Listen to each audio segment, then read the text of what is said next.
Hi, Chris. Hello. Apologize. We have some technical issues. Oh, I see. Yeah. All resolved. So what time you have? Right now? What's that? We got 6:07 a.m. 6:07. Oh, I really apologize, but we didn't have a choice. So it's a 2 p.m. Central European time, and I wanted to have at least European and all of the US, Canada. They can always look after the live session. So really appreciate to have you here. It's great. I'm fired up. The intro is just amazing. Nice one. So we're looking forward for have a good discussion. So Chris, for all of the audience, if you could just briefly introduce yourself. Sure. Yeah. So my name is Chris Groot. I'm the general manager for a business unit within a company called N-able, and the business unit is Cove Data Protection. So we're a backup as a service, disaster recovery as a service platform that tends to serve let's say businesses that are 2,500 employees and less. And so we work with 14,000 managed service providers around the world, protecting about 180,000 businesses and 2.5 million Microsoft 365 users. So yeah, we're not the biggest name in this space, but we are certainly making our way in terms of a material business. Beauty. You already started with some numbers as an introduction. So how long you've been in a data protection field? Yeah, I'm coming on year 11 now. So 11. yes, 20. Well, I mean, truthfully, it started a little earlier than that. In this particular with this product and in this environment, it was 11 years ago that I officially started. So yeah, it's been a big part of my life, and it's been just a wonderful time. Like the amount of change that we've seen over the last 11 years. Great. So let's start from the basics, because I'm glad that you actually started with some numbers, because there is a lots of numbers behind the scene about the backup as a service, and still there are some people who saying there is only talking about it, but nobody using actually the backup as a service. Still everybody is on a prem. You said you have a specific target, so the as SMB. So how you see it, and what is the real value behind the backup as a service, and why you chose the backup as a service, not the typical on-prem installation? Sure. I would say there's a few questions you asked me there. That's tricky. Yeah, no, I know. Always, it's not easy. You can choose. Okay, so why did we choose it originally? It was really. There goes my alarm. Oh. Time to get up. Oh my God. It was chosen originally because someone had a problem, and that problem was that they were a service provider that had many customers, and they were trying to kind of stitch together traditional technologies for the small and medium-sized business, and it just really wasn't a fit. And it was clear that that if you could make one architectural change, it would have a massive impact on the overall labor required in servicing these businesses. And that one change was, could you keep the primary backup copy centrally while serving customers that were living in different environments and at different locations and so on. And that the original effort on doing that was going back to before 2010. There was a couple of there was 2 chapters of where basically everything had to be thrown out. So we went in one direction for a year or two, and then realized, nope, this is not the way. Went another direction for a year or two, and then on the third kind of architectural effort, and really trying to get at the right level of like deduplication and all the requirements of to do that efficiently.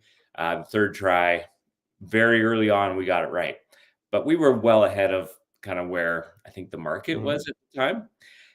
And so you're right, there is still a ton of on-prem backup that's happening.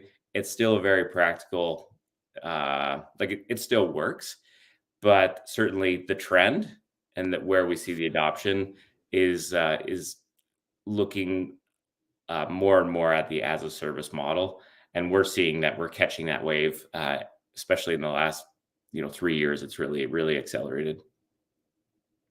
You're saying catching the wave. You mentioned Stefan, I guess. That's true. So I will put into the comment later on after the latest news from the Stefan. Stefan is always with the surfing desk, so talking about the catching the wave. So that's why I use it especially in this episode. I'm more on-prem guy. Yes. We actually met because of Laura relationship. And you've been always in a backup as a service. I always was in the on-prem, so we know each other. That is the totally different worlds. And what I'm a little bit suggesting here is that the market is actually trying to put the information that it's not so huge differences between the architectural differences between the on-prem and the cloud. And we are not agree with it, because if some legacy vendor saying you can go on-prem or easily go into the cloud, it doesn't make any sense. It will collapse this vision. So you need to have from the scratch the architecture and the concept of working in a backup as a service. And could you enhance, let's say, my talk here related to this architectural design? What is actually the differences between what people or customers see on-prem and what they should, let's say, care about if they will think about the backup as a service? Yeah, what to think about for sure. I would say there's kind of three pillars in the equation to answer that question. One is from a security perspective. One of the concerns, obviously, in today's world is the safety of the backups. One of the benefits of, or one of the, I guess, approaches, things that people look for, if you're getting cyber insurance or where there's risk, is that the backups are, first of all, isolated. Ideally, that they're immutable. Often that's a question that will get asked, and that, I guess, the integrity of the restore is there's some level of testing and awareness of any anomalies that might be happening. So from a security perspective, you can achieve that with a traditional on-prem type architecture, but with the as a service model, the difference is, well, let's just say with the on-prem model, when you want to achieve the isolation and the immutability and so on, it all comes with extra work, with extra cost, with extra effort. When you do that as a service model, it can actually be done you can achieve all those benefits without any extra labor time, without any extra infrastructure costs, or any kind of investment from that perspective. So achieving that level of better security becomes a little bit easier. And that parlays into the second part, which is really the labor component. So because our particular market is particularly concerned, there are service providers. So labor is their biggest expense, and if they can have less people servicing more companies, that's better for their business. The as a service model, really changes things from start at deploy, where they can just roll out agents instead of shipping hardware and installing software at a location.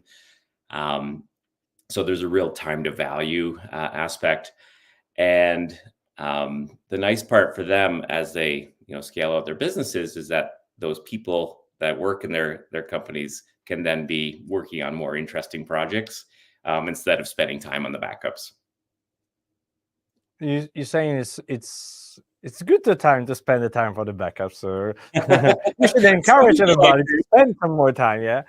Yeah, but it's a true that it's harder and harder these days to find good people to doing all of the stuff. So if more things we can automate or put as a service, it's a good idea. But I just want to come back to this security. You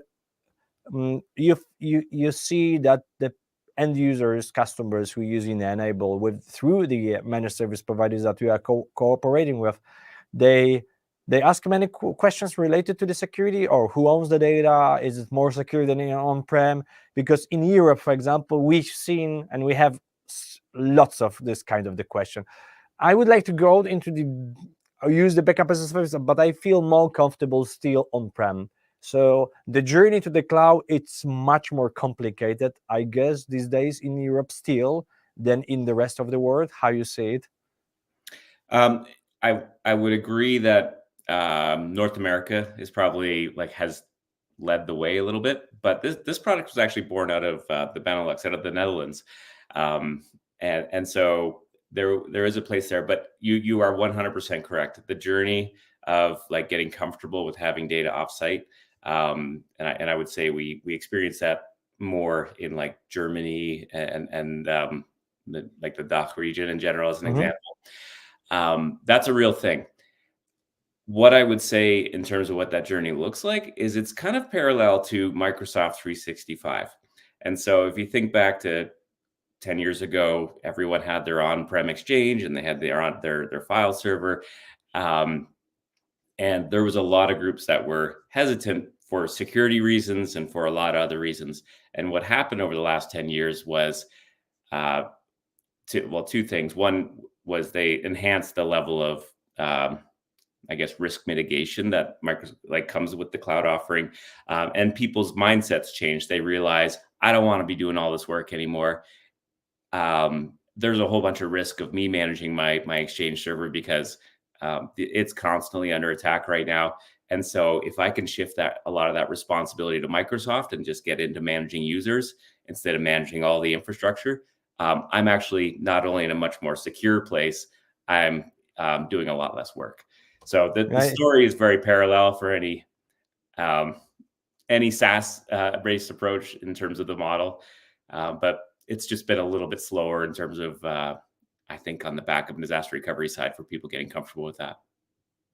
Yeah, but that region is a good example. I don't want to say that the Germans or the Austrian, we have the same in Poland. Yeah, and it's always, yeah, I feel the difference. I would like to be there, but I will wait. And nobody knows why they're waiting. And, we actually asking the same question, but already your critical data is in the cloud. So Microsoft 365, you need to worry about it.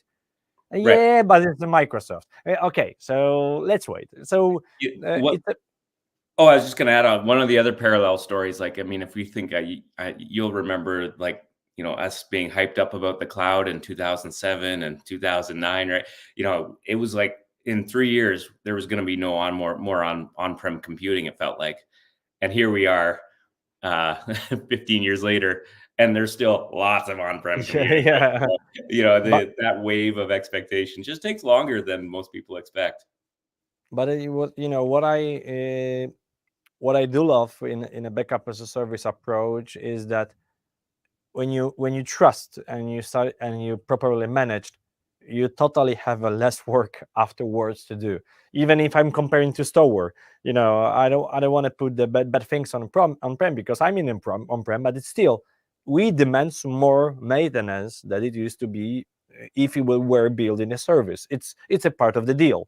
So you have on prem, you need to maintain, and nobody will do it for your own. Nobody will do the fixes, everything. And what I do love also in a SaaS approach is that you have a continuous development. So it's a little bit different story from the releasing point of view. You can switch and did new features faster than a typical on-prem. We have 1,000 of customers, and even if we have a new version, we don't know actually when they will use it, right. And when they will move to upgrade. It's totally unknown. You can encourage them, but you never know when it will happen. Yeah, especially in some crit-sit security fixes, etc. Right. In a backup as a service offering is a totally different story. But coming back to the Microsoft 365, have you seen for the several years that also you need to build the awareness why to protect the Microsoft 365? Have you seen it? Yeah, absolutely. It's a conversation that Well, I would say 3 years ago, it was much more common.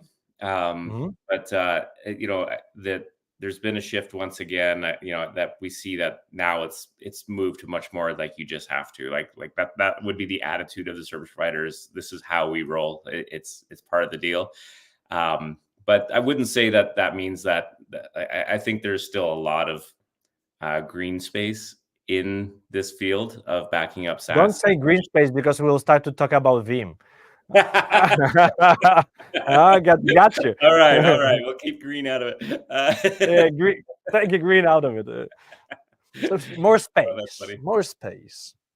There's definitely more space but what a couple of the interesting things that have been useful tools. One is Microsoft did include in their terms the I don't know what the specific language was, but basically that they recommend a third party backup, and we can see that they've actually done some work in this direction in terms of the backup of Microsoft 365 with their own offerings and so on. So clearly, straight from the vendor that is providing the service, they know that it's important. They're going to provide the availability, but certainly the the retention and that recoverability is the responsibility of the user. And so so that's one real aspect. The other thing that I guess was always questionable was, like, practically speaking, when are you going to use it? And we can see in the data in terms of the fact that things are going wrong and people are using the restores on a very regular basis. And so just the knowledge of that, it's not just a hypothetical situation, it's something that does come up on a regular basis, Mhm. and that you can solve it with just a few clicks versus calling Microsoft and hoping that it's still available somewhere. That sort of approach where it could take weeks. That's really the speed that our organizations want to live at. And I would say the third thing that is a relevant talk, like discussion point that comes up, is that not everyone is comfortable with just everything staying in, like, the Azure, Microsoft Yeah, this is environment. this is for me the first and the most major topic. Do not never do the same backup on a production. So it's the same with Azure. I know it's a different, let's say, set of the data center, but it's still one place that you could, you know, that could be the outage. So always trying to keep the offsite copy somewhere else in the other cloud. Yeah. Yeah, that's what it's kind of preparing for the unthinkable, but it is like there's examples. There's been one in the last like 6 months ago or so, like where that actually happened, and so these unthinkable scenarios do certainly come up. Um, got the point here. Explain, because you have a lots of, let's say, communication from the N-able and the Cove Data Protection related to the managed service providers. Actually, you in most cases connect to the managed service provider, and why is actually the perfect spot here? Why you focusing so much on building the MSPs, not building the communication with actually the end user? Well, I think practically speaking, as a route to market, it is it's the MSP space is a growing space, and it's one where software alone does not deliver on what a small and medium sized business tends to need. A lot of them have either no internal IT, or they have a minimal, like one or two people that are kind of, I say they're inch deep, mile wide. So they're dealing, not like backup is a part-time project for them. They're not like the backup administrator like you would traditionally see in the enterprise. So that person that is now responsible for not just backup, but all aspects of the network, and now all the new array of security tools and so on that are coming on, and managing all that. That's been the driver for asking someone to help. So we take as a product and as a service provider, we're actually doing a lot in the back end, but it still requires that human point of contact to be intimate with the end customer's environment to really deliver a full scale service. So that partnership is super valuable for us, and We've also done a number of things to particularly service the particular needs of a service provider. So multi-tenancy is a big one, as an example, right? So that's just one aspect. There's a number of other angles where things specific to a service provider in terms of integrating with their other tools that they use, like their PSAs and their RMMs and the other dashboards that they want to be able to see. These things all need to be linked together for them to be as efficient as possible. So that's really where, we go beyond just being a backup provider and do a whole bunch of things that wrap around to specifically meet the needs of that audience. And this is a good place to when you started to talk about and ask about the MSP, it's also the approach and the differentiate between your competition. So this is a place where when the Commvault is coming with the metallic Druva, or for example Veeam, that we already talked, because every vendor has its own way to approach the market. And when I'm, for example, the DST or the BP of the Commvault, I need to sell the Commvault metallic, and it's always selling the brand behind the scenes. When we started the conversation and then we meet each other, you showed me that the goal for the MSP is to white labeling and build your own services behind the scenes. So you don't need to focus on promoting N-able itself. Customer can know that it's N-able behind the scenes, but the goal is to build the services and based on the specific MSPs. So how you see this, and what how you positioning against the other brands that I mentioned? Sure. Yeah. I think so. I would say the starting place is there are like Commvault, like Metallic from Commvault, or it's not part of Commvault Cloud, I think is how they're kind of transitioning. But Druva is another name that has we share a lot of similar philosophies, I would say, in terms of a great way to solve a practical need for solve the market's need in a practical way. The reality is though that they are very much focused on like the Fortune 500, the Fortune 1000 type environments. Those are the types of customers that we're focused on.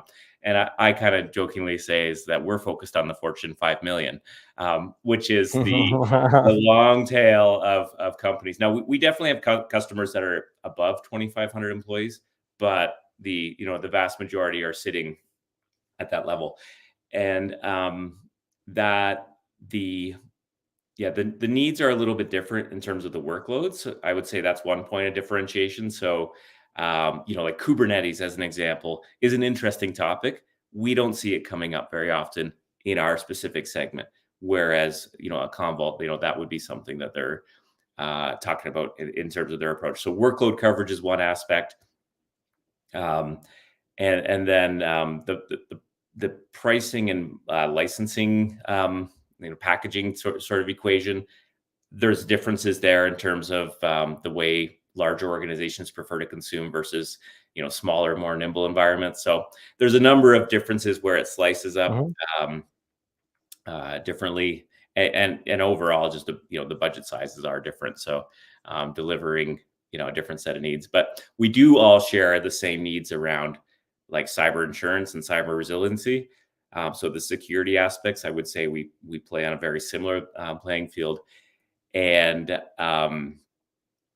some of the deeper things around the requirements around litigation and so on that you sometimes see is, we don't see as much pull on that strain as perhaps the enterprise environments do.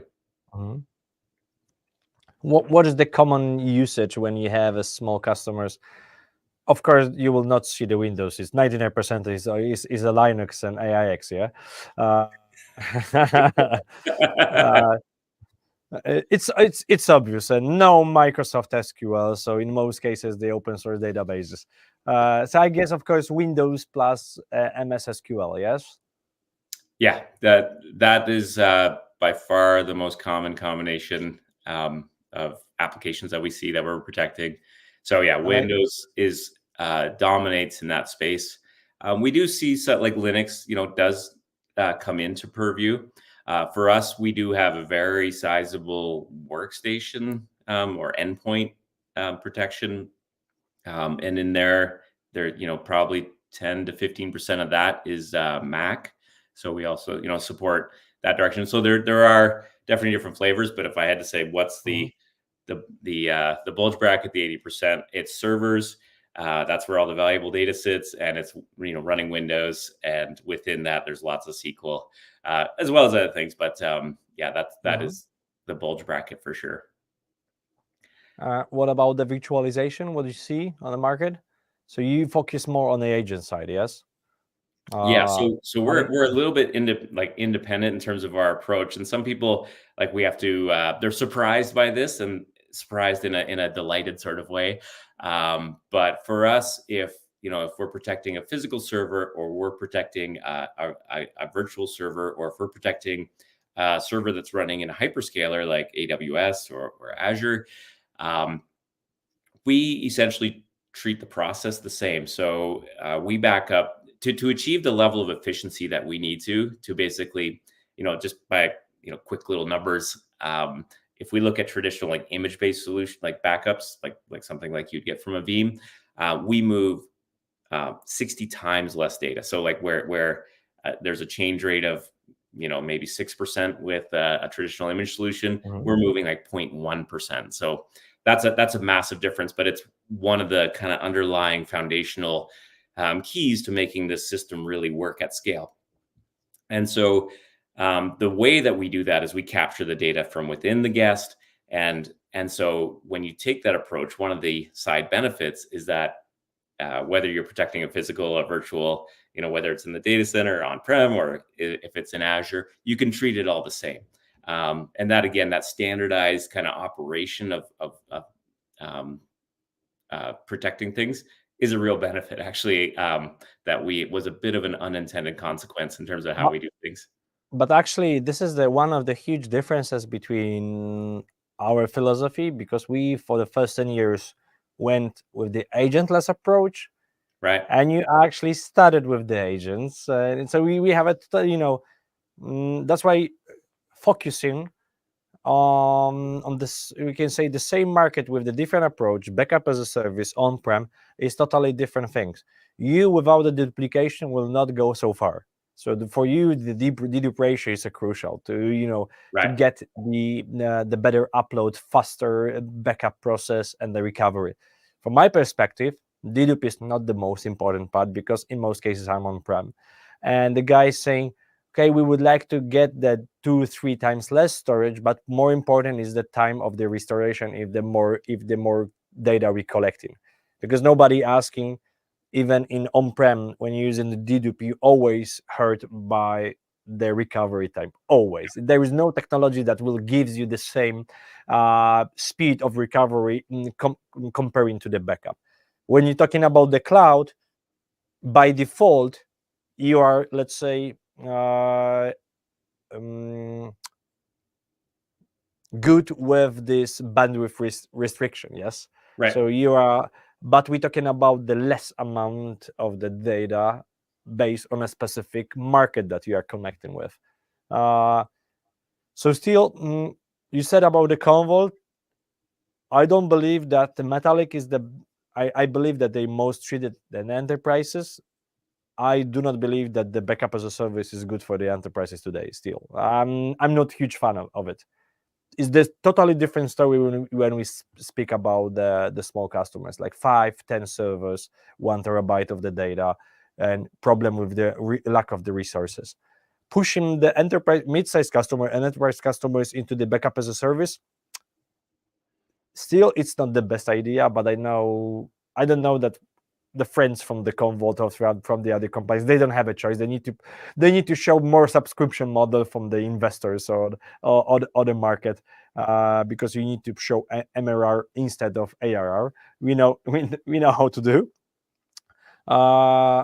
But still, for me, the backup as a service, the best sweet spot is like you do, the managed service provider and the small customers. This is the best suited.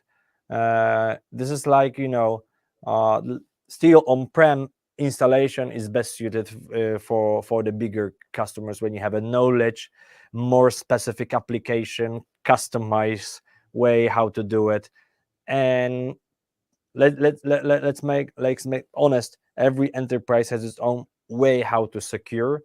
But coming back to the exchange, like you said, we still, when we come into the enterprise, we still have some admins that they're saying, can you protect the exchange? And we say, on-prem, no, we only have Microsoft 365. And they saying, it's a pity, we would like to have it. But after a while, they're saying, okay, we don't need it because we'll not use it in 2-3 years. So there is no sense to invest in exchange, for example, on-prem, because there is no, actually, I've never seen the sense of managing and it was too difficult, and it's only the mailbox in the end. Right now it's much more, of course, but I'm glad that we have this Microsoft 365 and Microsoft learned how to do it in a proper way. But even still, when I'm comparing to the G Suite, it's a totally different world, and I'm using the Microsoft 365, unfortunately. G Suite is better, but I'm not using it. This is, how the world looks like. Vim is also sharing the yearly report related to the backup as a service. I don't know if you saw, but I think this is the latest news from this week that Vim purchased another company specializing in the Microsoft 365 backup. I don't know the specific yet. I didn't have enough time, but this is the same founders as they purchased the Kasten. So this is quite interesting that from the one founders, they purchased two companies. Yes. Just a question mark what's going on there. It's quite interesting and quite actually surprising. That is, I've never seen such as double acquisition from one founder. Do you know some specific about this new acquisition? I've been traveling all week and I have not been keeping up on the news. So Same here. just got back So we are last not night. prepared for. So, I am not prepared. You need to. I'll say I'm not surprised to either. This kind of, if this is a means for Veeam to shift in this direction, I think they've been pretty vocal about their ambitions to go in this direction. In terms of, they've started to offer some storage as a service, and they've been, the trend on their approach to Microsoft 365 production has kind of had a bit of a legacy mindset, I would say, with respect to how it's managed and how the back end infrastructure works. So I would say that I'm not surprised that this would be something that a direction that they would want to invest in. I mean, how you see the second that buys from the same actually, this is a part of the journey from the legacy backup. I don't want to say right now that the Veeam is a legacy backup, but let's say that every backup vendor who invited the system more than 10-15 years ago, it has a little bit more the legacy than the modern, and they trying to transition. This is what we've seen in Commvault. So they transition into the Commvault cloud and building the offering, also the acquisition related to the threat detection, immutability, etc. So we see the trend. We see the Veeam, how they purchase the Coveware lately related to the threat detection. This is how they use the same consultants to purchase the companies. It's quite funny, observing the trends, and right now moving into the Microsoft 365 space from the backup as a service offering. But how you see this modernization looks like from your seat, yeah, because you observing in a little bit different angle than, for example, myself. So I would like to understand how is your approach and what's your opinion related to this transition from the legacy into the modern? There's a lot of angles. Tough question. The next one. That's a very broad question, but in terms of the reality is that environments are continuing to get more and more complex. Like in terms of left of breach and right of breach, that security conversation that needs to happen. There's a lot going on that would be left of breach and protecting environments, and kind of the primary backup use case now is that cyber recovery scenario. Like that's the one that people are most concerned about. So, the inherent benefits of moving to an as a service model in the same way we described earlier, the Microsoft 365 kind of transition, I think that's going to continue to happen because the humans involved are just getting spread way too thin to be managing all, connecting the wires and setting up the hardware and so on. And so they need to be pushing towards like better outcomes without adding in an army of people to support it, because that's just not a practical outcome for the CFO at the business, as an example. They want to know that they're getting the outcomes of being safe, but they also don't want to be adding in a whole army of IT professionals in their organization. So I think we'll continue to see that shift, but there will always be a place for both the on-prem backup and the as a service model that we see today. And I was going to add one more detail, actually, just that I'm thinking about how these things work together, because the as a service, it also doesn't mean exclusively that there's not an on-prem component, right? In terms of the architecture, it's just where's that primary backup going, and how quickly can you get to the place of safety. But in terms of what how we think about it is that there still is a place for a secondary copy that's actually back on the local network. That does give a lot of that traditional benefit. And so just in the same way that an on-prem backup might take a copy and push it offsite, which again is a great approach as well.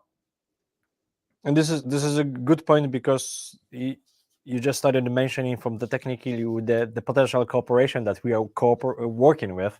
So we started to meet each other, and then we started to brainstorm how to connect your experience from the backup as a service approach and our experience from the on-prem.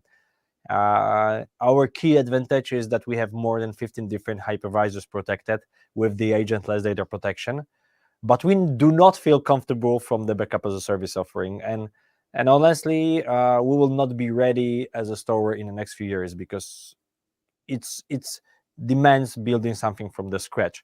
But what we realized when we brainstorming each other is that what if we could connect both offerings? So using the store on-prem and leverage the option to integrate with you and have the secondary copy of the store into the N-able cloud. And we are in the middle of the process, so hopefully in the next months we'll introduce this new feature that will allow in both custom, build the win-win scenario for both vendors, such as N-able and Store, and especially the benefits from the end user and the partners. So really looking forward to have this integration.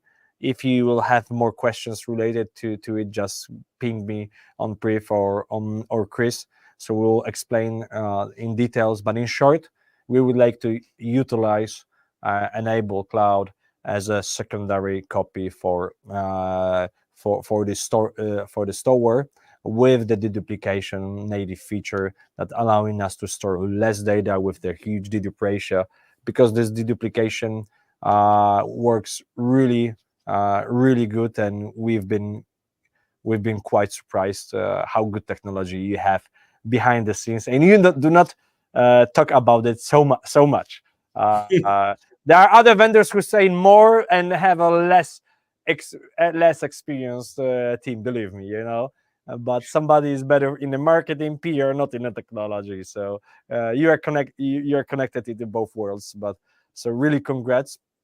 And for all of the audience who thinking about, I would like to start the journey with the backup as a service. So if you are in a small or medium-sized company and would like to give it a try, for 100 or even 120%, I would recommend N-able and the Cove Data Protection team here, because they really do the magic in a different way than the competition. I actually check most of the market.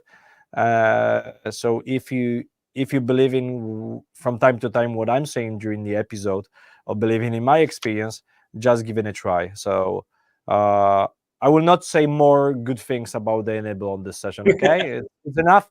That was very kind of you, Paweł. Thank you. But of course, on premise always the store, nothing else. So and the color is blue, not green, not green. All of the greetings from the Vim team here. And if we're talking about the green, lately we've been, when you've been in Poland, we got the tennis match, and unfortunately I need to say that he really beat me, and I still cannot It was close. yeah, well, it was close, but not enough. And you lately been on the US Open finals, so can you tell me the experience, how it was? So let's put the technology side back and talk about the tennis experience, how it was, my friend. Oh, wow.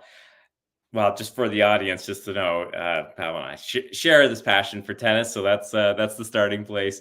And for many years, I've been watching the U.S. Open. Of course, always trying to get there, along with many other tennis tournaments. But this year was the year, so I did get to the quarterfinals for 2 evening sessions, and it was, you just can't explain certain things until you actually experience them.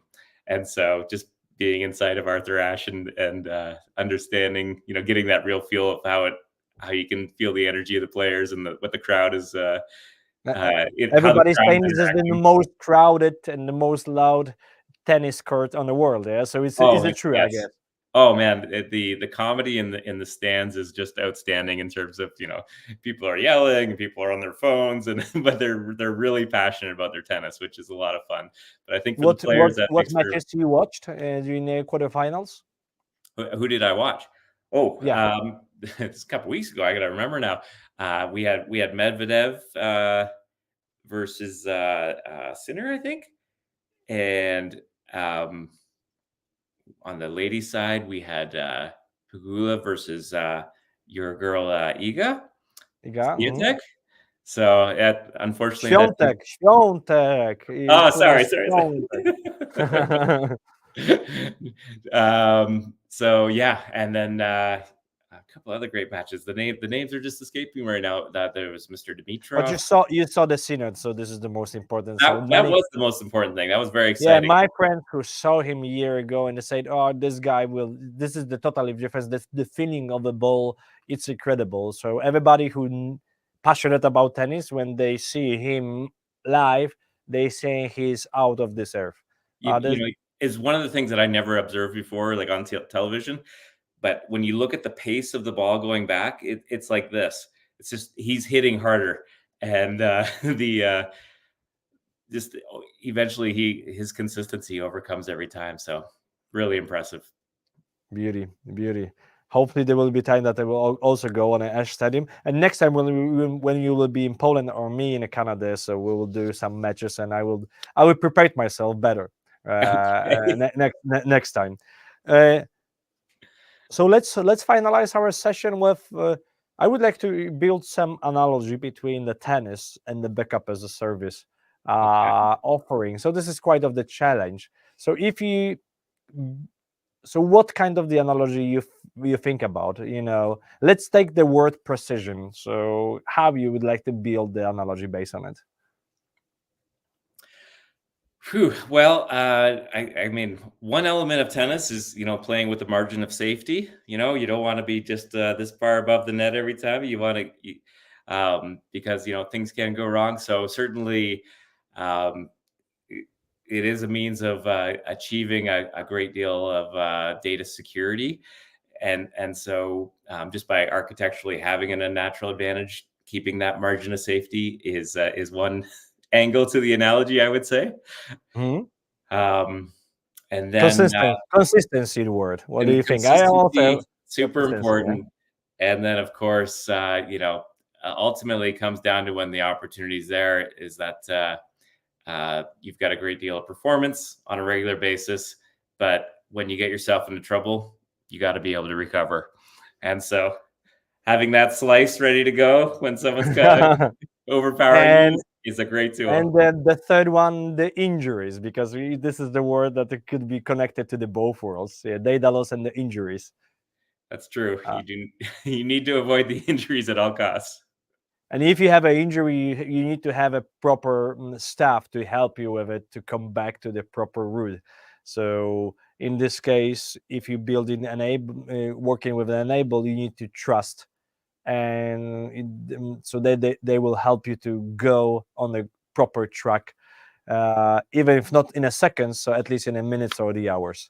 So you And see, I built the whole marketing strategy for you there we in this go. Backup Monster episode. And I was just thinking, even more important on the injury front is that you really the key to avoiding injury is preparation, and so being prepared for that scenario. And coming back to the consistency, you need to do it training in a tennis all the time. The same with the backup. So you cannot be allowing to skip the backup window. You should be so as consistent as is possible in a small pieces, percentage by percentage. You're getting better. So more data you will collect, you will feel safer.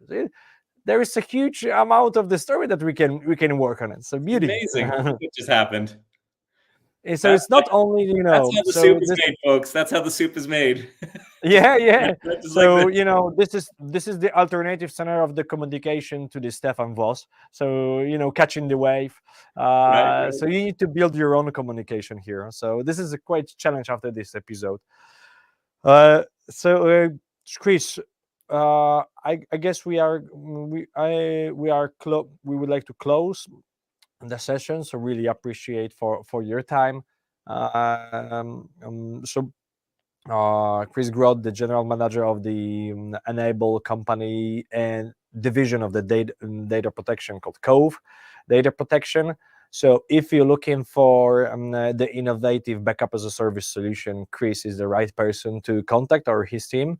So just go on an N-able website and see all of the onboarding. So if you're a managed service provider or the customer who are looking for such a solution, the Cove Data Protection is a proper place to be and to play with it. So there are trial version, etc. And of course, do not forget about the storage. So if you still think about the on-prem, you have the right people and place to also play with it. Anything else, Chris, from your side before we will close the session? Well, I just want to say thank you. It's great to be here. Certainly I have a lot of respect for the work that you and Storeware does. Your company values and just the way that you guys interact is it's just really refreshing. So we really appreciate you guys. And thank you again for having me. Thanks, Chris. So have a great day. I thought that we'll see at least some sunshine after the window, but it's should be close to 7, and in Canada you still don't have a sun. So what's going on there? We got another half an hour here. We're pretty far north here in Canada, and we're almost at the midpoint between the longest day and the shortest day. Okay. So it's coming right in the middle. So have a great day. Thanks for having you here, and for all of the audience. If you're watching us live, so you just can you put the questions inside? We'll try to answer them as fast as possible. If you're looking right now and watching us on YouTube, you can also leave the comments, and my team will give in this question to me or Chris, and we'll also give you the answer in ASAP mode. So thanks again. Have a great day. Stay in touch. Bye-bye. Take care.